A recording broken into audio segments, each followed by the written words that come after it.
wires dangled from them, catching the light as she moved. Brr, I shuddered. What about orange pumpkins tomorrow? What about I don't come to work tomorrow? I sighed theatrically. You're lucky I like you more than I like Halloween. I don't know about that, she muttered, putting the cloth aside and surveying the counter with a critical eye. I grinned. It's perfect. Ever since Drew's efforts to buy the corner rows had been thwarted by a third party to open an art gallery 2 weeks ago, Drew had been treating the counter like her personal kingdom. We still had to meet the new owner of the corner rows, human since they hadn't had to ask for permission from the Paranormal Business Owners Association to open the shop, but there had been some construction happening inside the building. I would never admit it to Drew, but I liked the idea of having an art gallery next door. Customers could view some art, then rest their weary legs here at the shop. I was just sad Drew hadn't gotten to make her dream come true like I had. Getting the tea cauldron on probation after Bagley's timely and completely justified demise had been a wonderful surprise for a witch like me with barely any power. But being a witch was about a lot more than making potions to help paranormals stay hidden in the human world. It was about helping the community. If there was a lesson to be learned in my tribulation since opening the shop, it was that power didn't mean anything. Friendships did. Hope, Drew said, eyeing me wearily. You're thinking about sappy stuff again, aren't you? Never, I blinked my suddenly wet eyes. Just excited about Halloween. I wasn't even half lying. Thinking about Halloween made me all giddy with joy.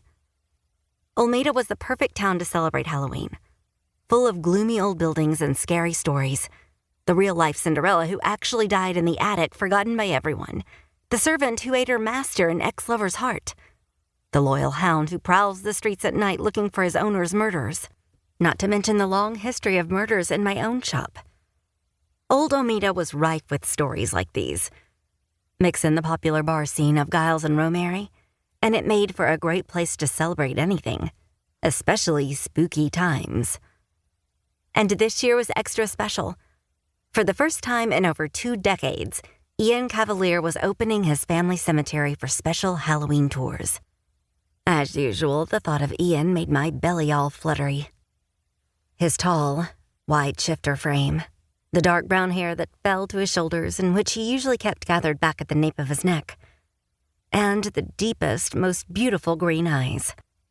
Oh, Lord, Drew said with disgust. Now you're thinking about Cavalier. I would never. Here. Wiping the silly grin off my face, I took up my phone. Let's take a selfie.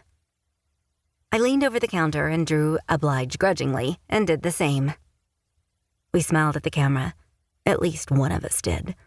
And I took the picture, then posted it on the shop's social media with the caption, Almost Halloween. Come get your witchy tea fix. The shop's followers had steadily increased during the last few weeks, and we even got real comments from time to time on the posts. We weren't anywhere as popular as fairy circle cakes, but considering they posted pictures of cute cupcakes and all I had was tea, I figured I couldn't be too disappointed. One day, though, there was a knock on the door, and we turned our attention toward the front of the shop. My chest filled to bursting with excitement. Our first customer of the day? Is that the fire mage? Drew asked, scowling. It was. Jeremy the fire mage, a.k.a. Brimstone and Destruction, a.k.a. Key's uncle, a.k.a. one of my dark magic clients, was standing outside our door. Not that I was giving him real dark magic, of course. It was my second mission in life to convert all of Bagley's dark magic clients into good magic users by the careful application of placebo potions. Frowning, I went to the door, flipped the closed sign to open, and unbolted it. Brimstone and Destruction normally use the back door, as any paranormal criminal worth their salt would, so this was deeply suspicious.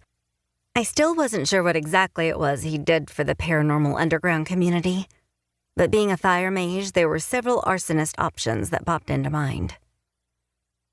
Brimstone and Destruction stepped inside, staring down at me with his usual intensity.